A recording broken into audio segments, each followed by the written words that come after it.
Students, my name is Saqib Shah, and today I will discuss very important article of O-level physics. Look at the case. The name of the article is The Effect of Forces on Motion.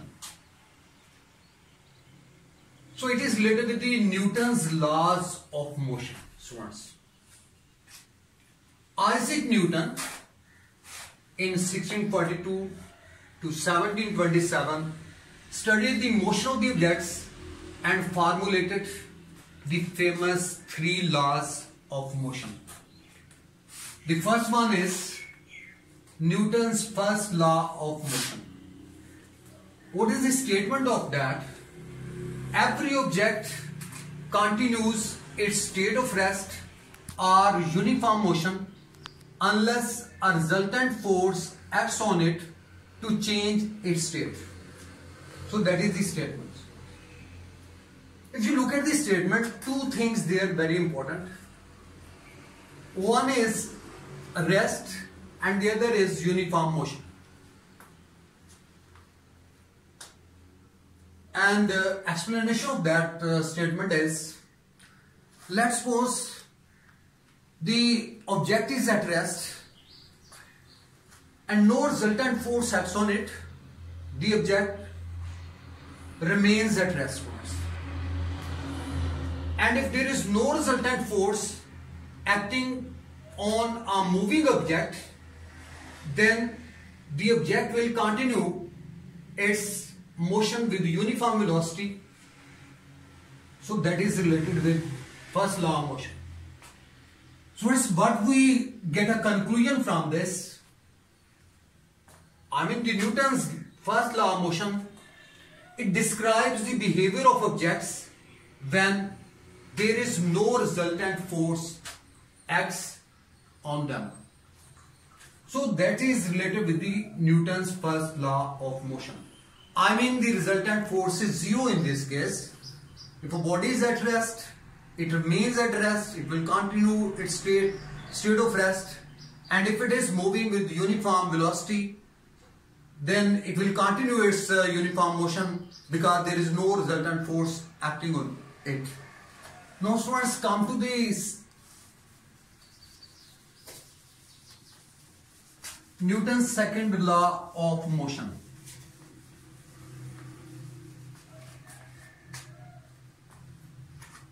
Newton's second law of motion. What is the statement of this second law? If the resultant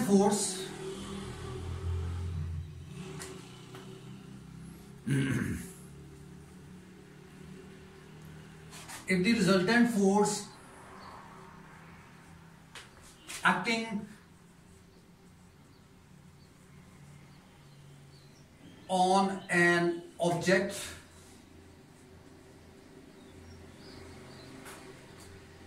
it produces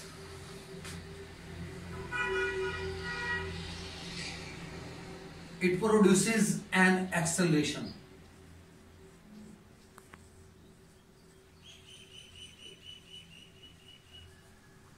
Which is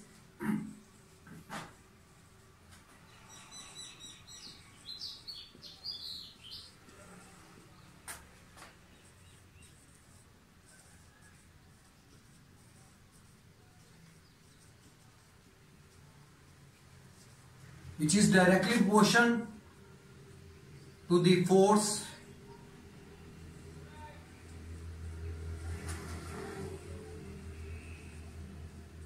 and is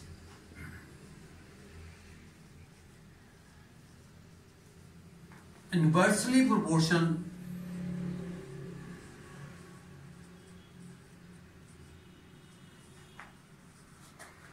to the mass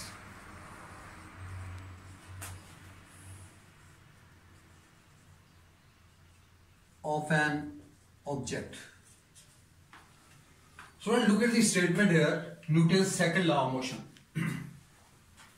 If the resultant force acting on an object. Students, I have already told you, in the first law of motion, the resultant force is zero. I mean, there is no resultant force acting on an object. But in this case, we have the different case. The resultant force acting on an object, it produces an acceleration. That acceleration is directly proportional to the force and is inversely proportional to the mass of an object. So you can write on this statement mathematically as A is proportional to F and A is proportional to 1 over m. I mean, A is inversely proportional to the mass. A is directly proportional to F and A is inversely proportional to mass. So I mean, if force increases, acceleration increases, and if mass increases, acceleration decreases. And if we combine these two equations, A is proportional to F over m.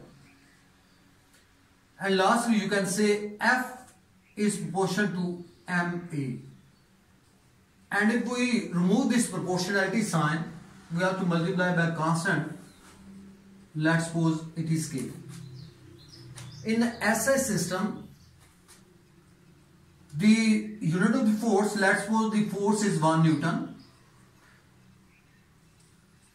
It produces an acceleration of 1 meter per second square on object having mass 1 kilogram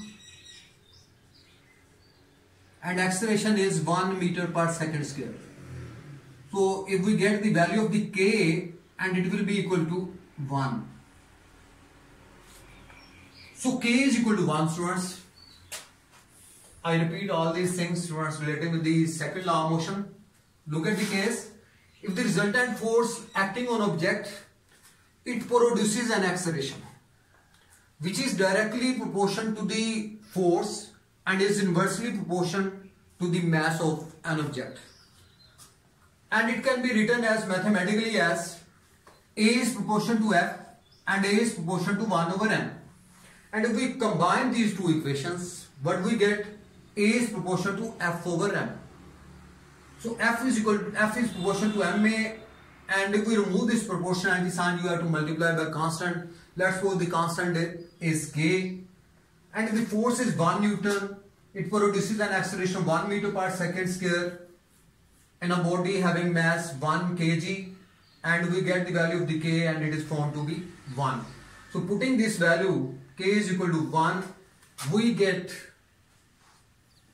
the equation relating with the second law of motion, that is F is equal to ma. So that is the mathematical form of Newton's second law of motion. Now students,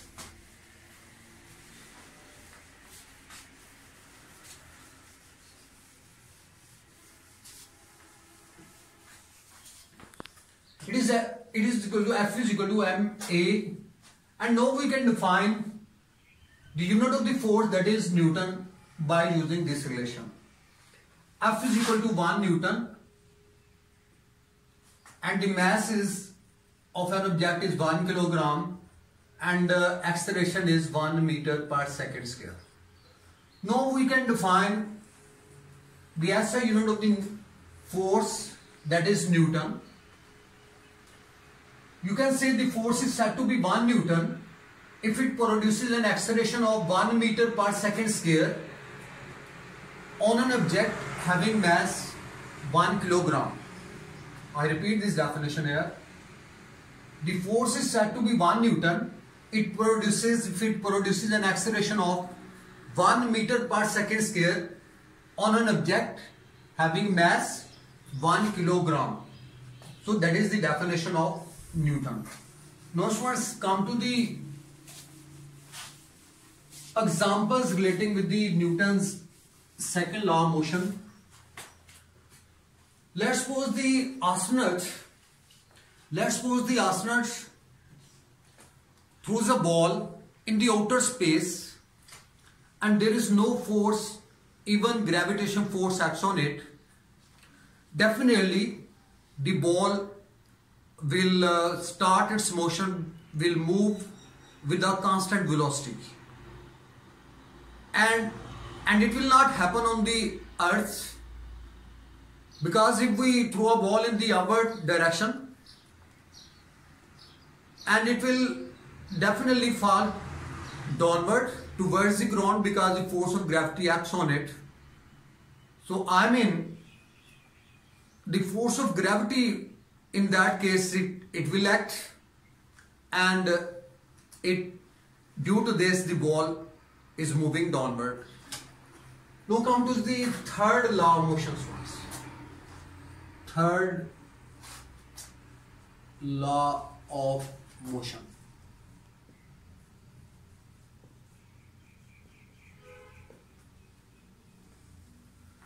Third law of motion, look at its statements first. What is the statement? To every action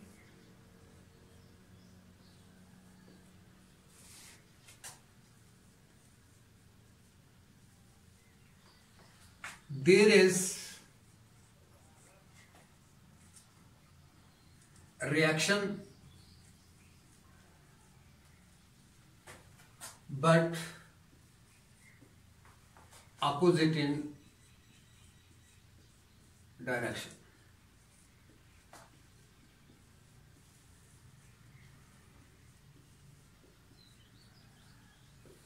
Look at the statement of the third law of motion.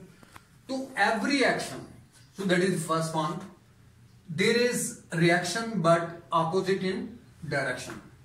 So that is the statement of third law of motion. If you look at the statement, two things they are very important. One is the action and the other is reaction. So action and reaction, they are equal in magnitude but opposite in direction. First, in that statement, according to Newton's third law of motion, the four characteristics of this law, they are very important. Four characteristics.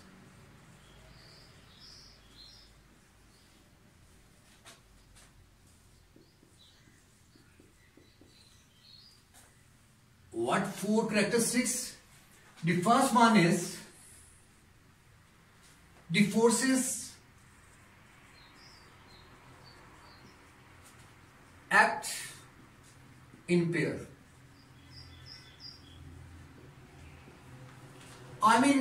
In pair mean two forces. There should be two forces. In the third law of motion, the forces act in pairs. Act in pair. Pair mean two. And the second one is the two forces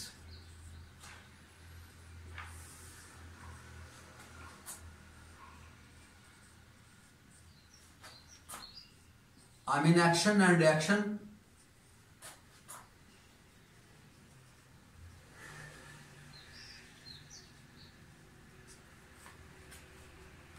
having same magnitude.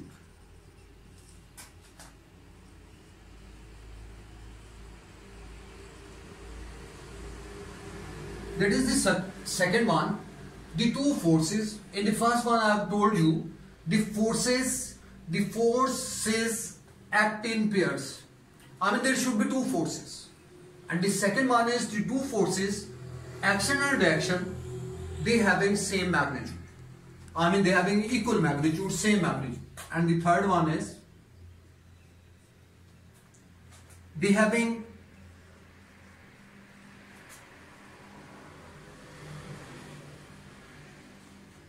opposite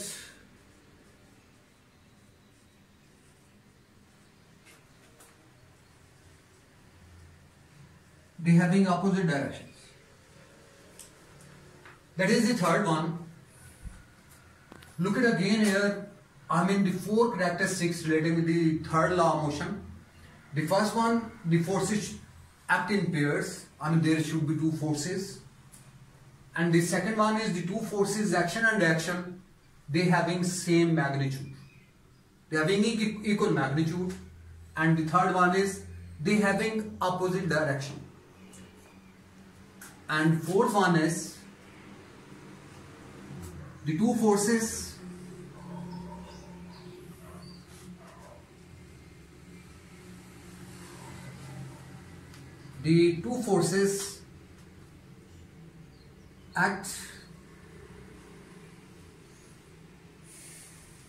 act on different bodies. Act on different bodies first. I mean the two forces, they're not having common body. So they are acting on different bodies or objects. Let's suppose we have the two bodies. I will explain this one. One is body A and the other one is body B. If F1 is the force acting on body B, and similarly the body B will exert force F2, so these two forces, they are acting on two different bodies. One is acting on B and the other one acting on body A. So they don't have common body, they are acting on different bodies.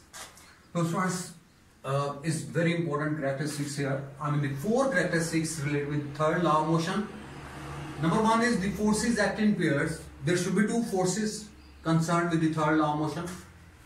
The second one, the two forces, which one? I mean action and reaction, they having same magnitude. So magnitudes are same. And the third one is they having opposite direction. The directions are opposite. One on the right side, the other one is on the left side. Number four is the two forces action and reaction. The two forces act in different bodies. I've just given example. F1 is force acting on body B, that let's suppose it is action, and the body B exert force on body A, that is the reaction, and they having opposite direction. As far as in daily life, we have so many examples relating with the third law of motion. The walking on a ground, walking on earth is the best example relating with the third law of motion. In this case, we push the earth in the backward direction because there is no acceleration produced on a acceleration is zero, or there is no acceleration produced because the mass of earth is very large, and due to reaction the earth pushes us in the forward direction. So that is the best example relating with the third law of motion. So first, that's very important article as far as O-level physics is concerned, and inshallah in coming days we will discuss more things. And in the last one, I request all of you students, please do like, subscribe and share my videos. Thank you all.